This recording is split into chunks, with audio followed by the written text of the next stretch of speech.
چطوری کالری مورد نیاز بدنمون رو حساب کنیم؟ 0 تا 100 آموزش بدنسازی قسمت اول.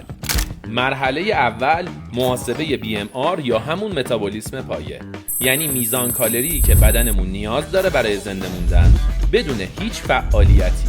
مثل این میمونه شما کف زمین دراز بکشید و هیچ کاری نخواهید بکنید. به این کالری که ارگان‌ها نیاز دارن تا درست کار کنن رو بهش میگیم BMR.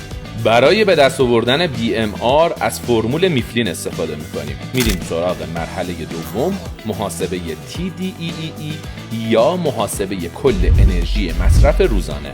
توی این فرمول BMR رو ضرب در فعالیت بدنی که انجام میدیم میکنیم.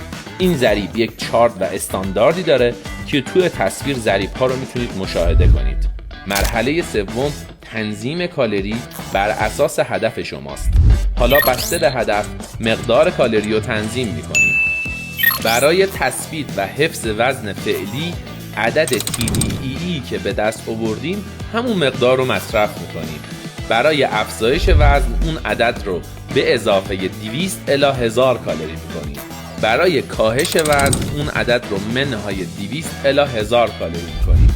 اما سورپرایز اصلی اینجاست که اگه حوصله محاسبه کالری مورد نیازت رو توسط این فرمول ها نداری، یک سایت ایرانی هست که محاسبه‌گر آنلاین کالری داره و فقط کافیه اطلاعات شخصیت رو واردش کنی تا در جا آنلاین کاملا رایگان کالری مورد نیازت رو محاسبه کنه. عدد 11 رو کامنت کن، لینک سایت رو برات دایرکت میفرستم.